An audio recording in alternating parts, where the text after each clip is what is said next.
Back to the channel. तो ये अपनी SP 125 है जिसको हम राइड कर रहे हैं।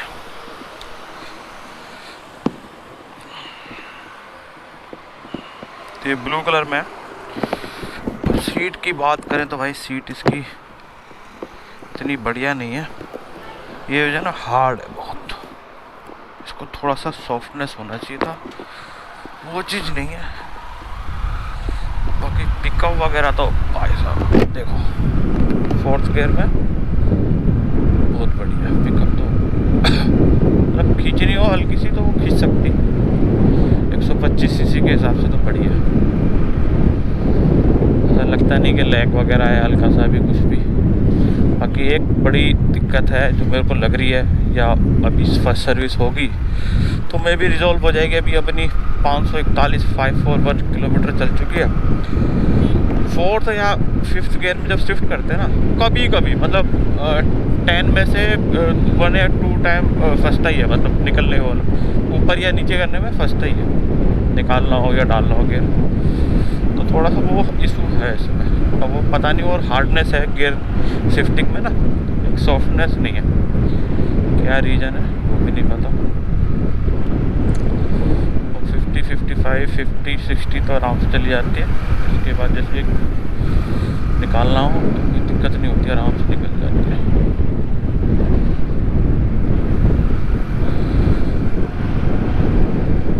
अभी फर्स्ट सर्विस कराएंगे, फिर देखते हैं कैसा रिस्पॉन्स आता है। अभी तो फर्स्ट सर्विस नहीं हुई है, तभी ये थोड़ा सा हार्डनेस लग रही है। क्या ये है ही ऐसी। जब किसी और से भी बात करेंगे, आपको पता हो, आपके पास बाइक हो तो बताना ज़रूर।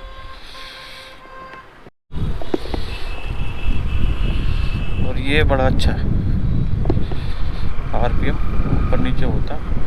और जहाँ पे इको आ जाएगा, इको से ऊपर कभी गया ही नहीं, इको ही आता है बस। या ड्राइव अभी jैसे नॉर्मल है, फिर ये इको इंडिकेशन है ना, ये बढ़ जाएगा ऊपर की साइड में।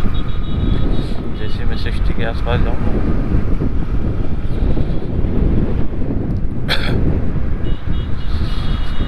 और दिल्ली में तो वैसे ही पॉल्यूशन का बहुत बुरा हाल है भाई साहब, भयंकर वाला पॉल्यूशन हो।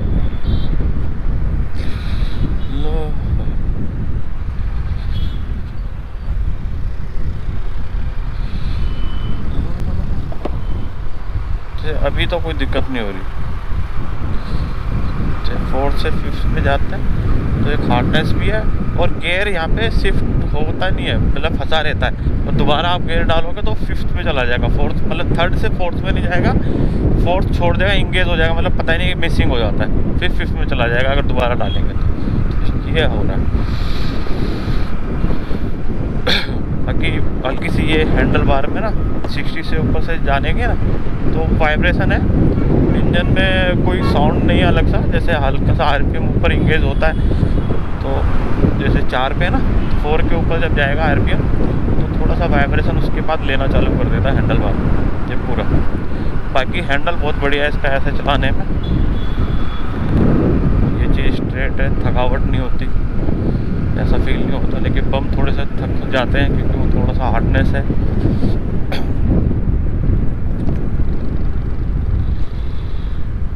वैसे कोई फील नहीं होता, तो वैसे तो बढ़िया चलती है।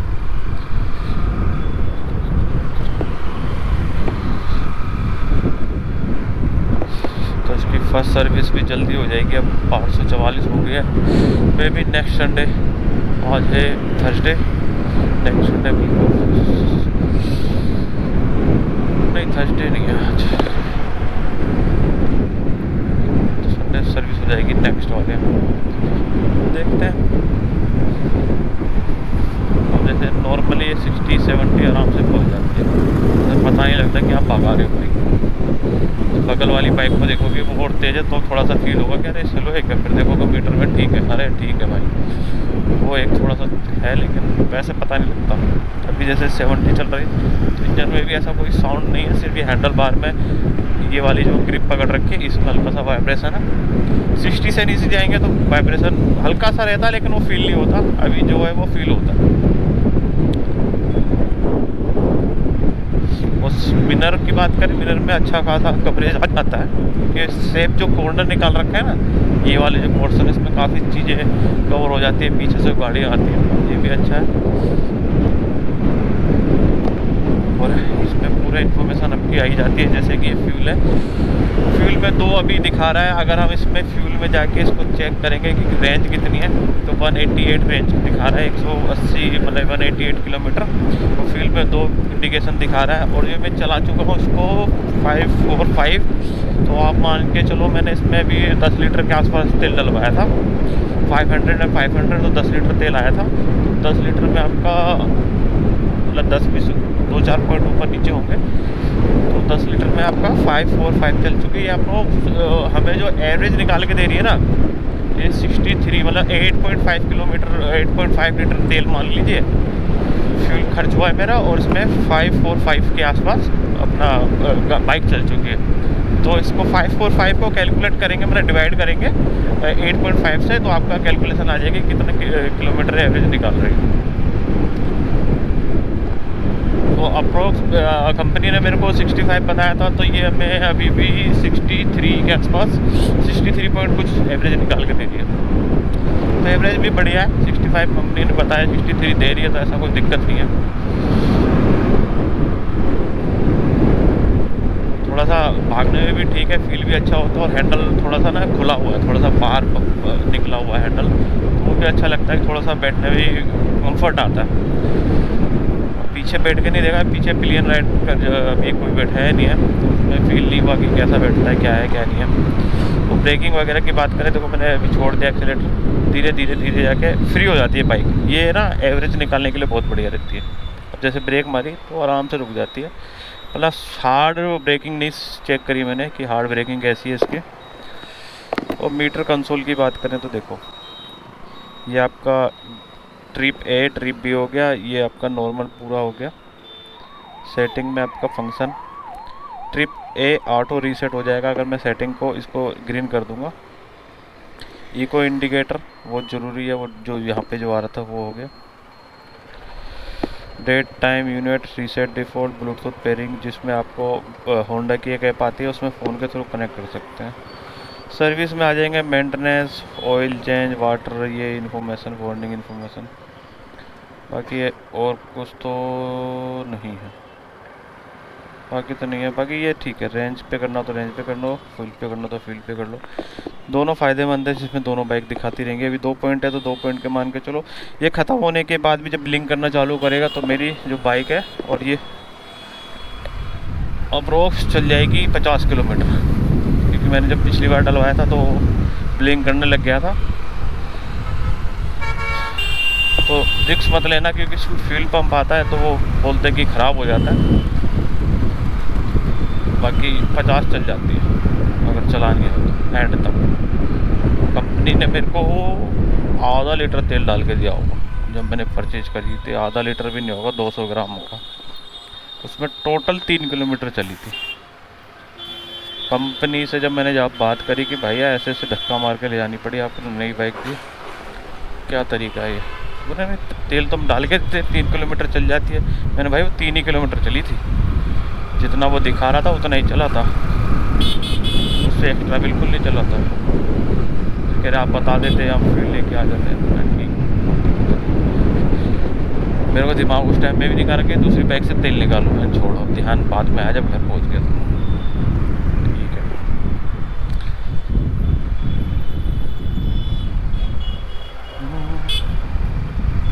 जैसे जाम लगा होता है तो कट वगैरह मारे होते हैं ना, तो दिक्कत नहीं होती, निकल जाती है बाइक अपनी आराम से। कट कुट मारने में, थोड़ा सा ऊपर नीचे भगाने में, ऑफ राइडिंग टाइप का, जैसे कि ऊपर नीचे भगाना हो, जैसे इसके ऊपर पटरी पे चढ़ाना हो, कभी नीचे उतारना हो, उसमें दिक्कत नहीं होती। हमसे ज़्यादा इन भाई साहब को जल्दी रहती बस वालों को। पता नहीं कौन सी रेलगाड़ी चलती है इनकी।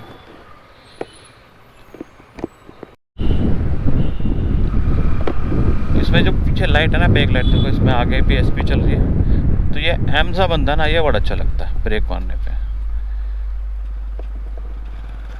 जैसे छोड़ दिया अभी नहीं है, अब सीधी लेफ्ट और राइट लाइट चलेगी, जैसे ही ब्रेक मारेंगे वैसे ही एम बन जाएगा, बड़ा बढ़िया है।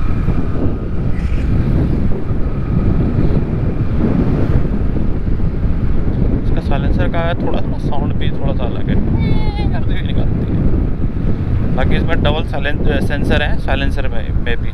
मैंने एक तो नीचे देखा है जो फुट पैर होता है जिसमें पैर रखते हैं, ये वाला यहाँ गियर शिफ्टिंग के लिए राइट वाला, उसमें वहाँ पे एक सेंसर लगा हुआ है कि मैंने कल ही देखा था। देखो यहाँ पे कितनी धूल मिट्टी और वो है, क्या कहते हैं, मतलब मट्टी टाइप की, जिसमें बाइक फिसलने के ज़्यादा चांस रहते हैं। कैमरा में भी ना दिखा पा रहा हूँ कितनी धूल उड़ रही है अब, लेकिन रोडी वगैरह जैसे बजरी टाइप की जो होती है ना रोडी, वो बड़ी हुई, लेकिन बाइक का इस जो ट्रक्शन है ना वो नहीं फिसलता, ये बढ़िया है। बस वाला चल रहा है ना आगे, खूब मट्टी उड़ा,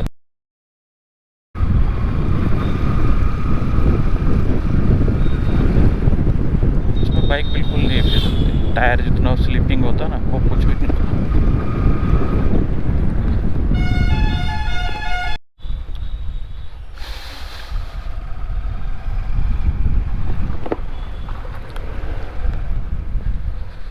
आगे से भी गाड़ी आ गई। अब ये भाई सब कहाँ घुसेड़ेंगे, यहीं घुसेड़ेंगे।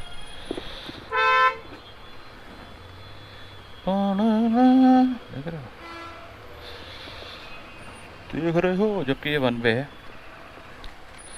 तब ये हाल है। सामने से भी बस आ रही है इतनी बड़ी, पूरा जाम करती हुई जाएगी पीछे।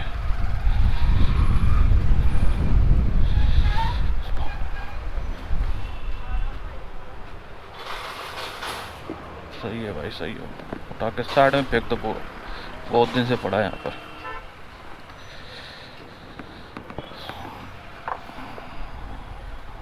बस जबकि उधर से जाएगी भी नहीं, लेकिन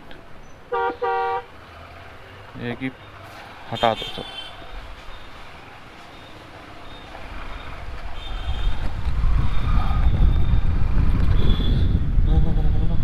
अभी मैंने इस पर पीपीएफ वगैरह लेमिनेशन वगैरह कुछ नहीं कराया है, इसको ऐसे ही जहाँ तक है चलाएंगे। अभी कुछ विचार नहीं है इसको कराने के, इस टाइप का। बाकी देखते हैं, wait and watch, first service हो जाए फिर देखेंगे, उससे पहले कुछ नहीं। बाकी कलर बहुत प्यारा है, शाइनिंग आता है ब्लू कलर की। फाइनल ब्लैक करा था, लेते लेते ब्लू हो गया था। तो डिस्क वाले में ये मॉडल में ये वाली डिस्प्ले है, बाकी दूसरी वाली में ब्लैक एंड वाइट थी, जो कि पसंद भी आई थी, लेकिन मज़ा नहीं आया जब वो डिस्क, और मतलब वहाँ पे थी ही नहीं। तो यही नॉर्मल ड्रम वाली देखी थी, तो डिस्क वाली दूसरे शोरूम में देखी तो ज़मीन आसमान का फ़र्क था पैसों के हिसाब से भी। पैसे तो मान लो 8,000 रुपये का डिफरेंस है, जिसमें कि आपको सारी सीट कवर, हेलमेट और नंबर की जो फ्रेमिंग होती है जो प्लेट के ऊपर, वो सब उसमें लगा के दिया था। लगा नहीं दिक्कत वाली बात। तो नंबर भी इसका आ गया फाइनली, तो ये अपने लगवा लिया है।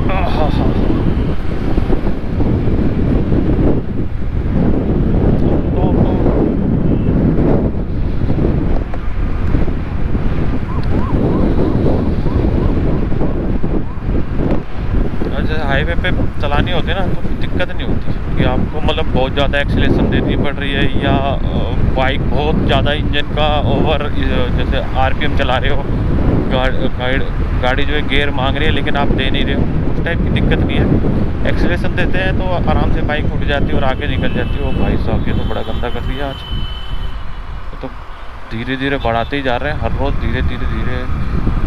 पहले वहाँ तक था, पीछे तक जहाँ पे बंदा खड़ा, यहाँ कहीं पे था, ये कट को ओवर बढ़ा के और आगे कर दिया। पहले इस कोने पे था, फिर धीरे धीरे भाई लगता है पूरा कवर कर देंगे।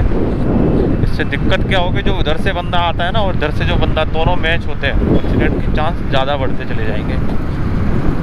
बाकी ये है कि ट्रैफिक के लिए ठीक है, लेकिन जो दोनों रूट मिक्स होते हैं ना उसमें अपनी दिक्कत हो। और दोनों ऐसे नहीं है कि अलग अलग से आते हैं, दोनों हाईवे से जुड़ते हैं। एक तो जो मैं अभी फार्म हाउस वाले रोड से आया, और अगर आप द्वारका एक्सप्रेस वे से आएंगे तो वो गाड़ी वाला रास्ता भी यही निकालता है, अगर नीचे से होकर आते हैं, क्योंकि जाम होता है, ज़्यादातर बंदे नीचे से निकल के तब ऊपर जुड़ते हैं उस लाइन में, इसलिए जाम रहता है वहाँ पे थोड़ा सा। अब जैसे ब्रेक मारी ना, देखो हल्के से मैं आराम से रुक गई भाई।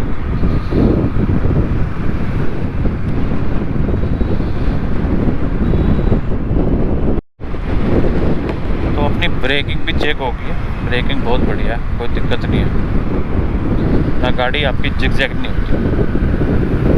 मैं इतनी हार्ड भी नहीं चेक करी, लेकिन नॉर्मल चेक करी, लेकिन बाइक जिग-जैग नहीं होती, अच्छी है ब्रेकिंग। अरे रुक जाती है आराम से, जैसे मार रहा हूँ ना। और बाइकों में कुछ हो में क्या होता है ना, वो एक लेफ़्ट या राइट भागती है, हैंडल पता लगाया जाता है कि हैंडल से कि बाइक किस साइड भाग रही है ब्रेक मार।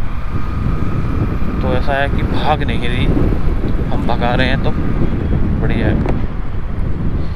अभी आपको एवरेज का ही बताता हूँ कितना निकाल दे रही है। अगर इसी मीटर के हिसाब से बताऊँ ना, देखो मीटर भी गलत नहीं बोलता, मीटर क्या बोलता है रे बाबा, मीटर बोल रहा है आप 63.4 की एवरेज के हिसाब से निकाल रहे हो।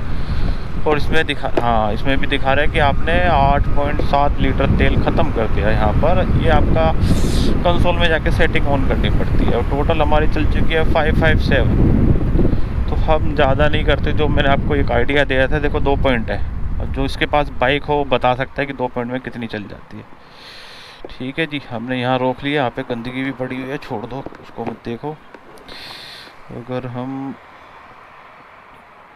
कैलकुलेटर की बात करें तो ये मान लीजिए 545 इतना ही बताया था, और अपनी चल गई थी कितनी 8.5। तो देखो 64 का एवरेज दिखा रही है, क्या बेकार है। और इसके हिसाब से देखें तो हम 557 डिवाइडेड बाई कितना दिखा रहा था भाई, कहाँ गया, 8.7 लीटर तेल खर्च कर चुके हैं, 8.7 लीटर तेल। अरे नहीं, कितना था भाई, 557 डिवाइडेड बाई 8.5 नहीं 7। तो 64 का तो इसमें भी दिखा रहा है, मेरा 64 से ऊपर दिखा रहा है, इसमें तो 64 दिखा ही रहा है। तो ऐसा है कि एवरेज तो ठीक ही है। और खड़ी करके दिखाएं तो ये है अपना, इस साइड से भी, उसमें ये फ्रेम वगैरह सारा प्लास्टिक है, ये भी प्लास्टिक है, क्यों दिया समझ में नहीं आता, यहाँ तक प्लास्टिक है, बाकी सब फाइबर है। इस साइड से भी सब फाइबर ही फाइबर है, यहाँ पे ठीक है ये। और DRL की बात करें तो ये अपनी 2 DRL है, ये हेडलाइट है, बढ़िया है, चलाने में बढ़िया है। तो वीडियो को करता हूँ यहीं पर ही एंड। वीडियो अच्छी लगे तो लाइक करना, चैनल पे नए तो सब्सक्राइब करना। Take care, bye bye.